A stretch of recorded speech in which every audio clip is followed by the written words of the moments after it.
Hey, happy March 1st, everybody. We made it. We made it through February. And happy Tuesday, because this is not just any Tuesday. It's Super Tuesday!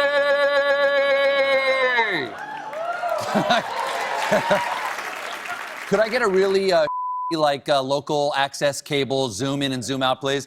Super Tuesday! It was worth it. As we speak, 13 states are holding their presidential primaries. So many delegates are awarded, it can change the course of an election. Anything can happen, unless you've looked at the polls, in which case, one thing can happen. This is the road to the White House.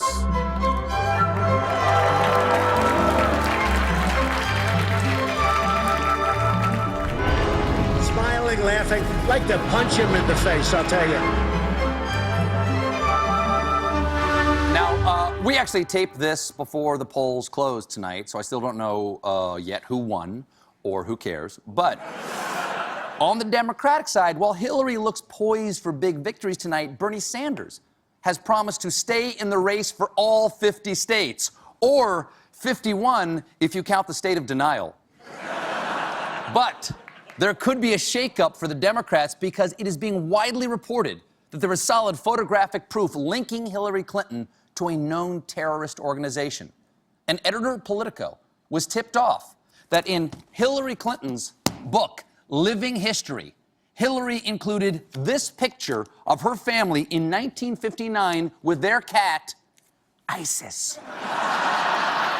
Right there. In print. That's right, Hillary Clinton's childhood cat was named Isis. This is the most shocking political pet news since Jimmy Carter revealed his childhood cat's name was Ayatollah Katmani. Now, Politico isn't claiming that Hillary Clinton named her cat after ISIS. We have to leave open the possibility that ISIS named themselves after Hillary's cat. We just don't know yet. But it does make sense if you don't think about it. Cats have a lot in common with ISIS. They're both ruthless killers who poop in the sand. One assumes. A lot of sand out there. And both ISIS and cats have flooded the internet with recruitment videos. And Super Tuesday is just as crucial for the Republicans, which is why things got so heated in the last Republican debate, which, according to Donald Trump, he won hands down. Just look at this tweet. Wow, every poll said I won the debate. Great honer.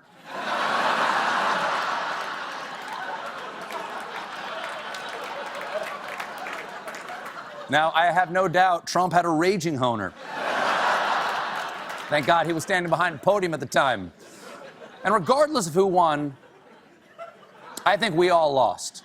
Now he's repeating himself. It says 5 things. Everyone's dumb. He's going to make America great again. We're going to win, win, win. First of all, this guy's a joke artist, and this guy's a liar. You have a combination. This guy always goes.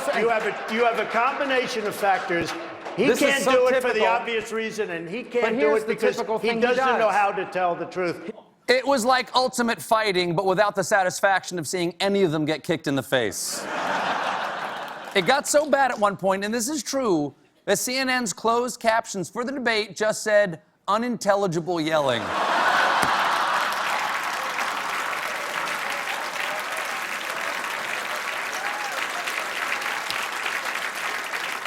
But I want to assure the hearing impaired you did not miss anything. Because unintelligible yelling is what you got even when Trump was the only person talking. Now, the guy the establishment Republicans are counting on to take Trump down is Marco Rubio, who, unfortunately, is trailing in every Super Tuesday race and is behind Trump even in his home state of Florida by almost 20 points.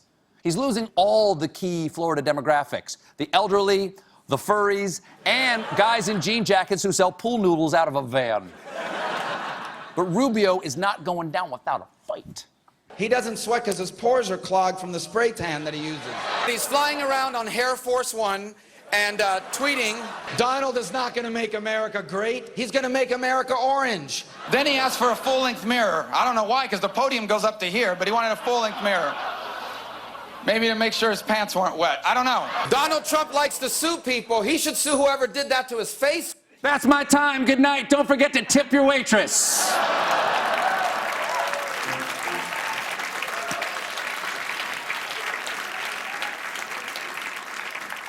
And tip your candidate. This could work. Insult comedy is a time-honored political strategy. Who can forget the Gettysburg Address, when Abraham Lincoln famously decreed, "General Lee's mother is so fat we can keep the Union together with one of her belts."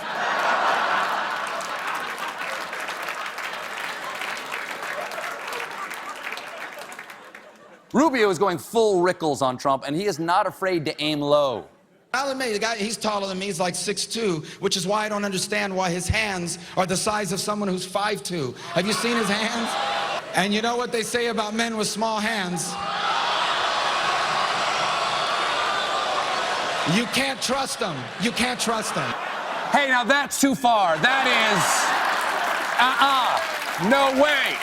No way. We'll be right back with Chrissy T.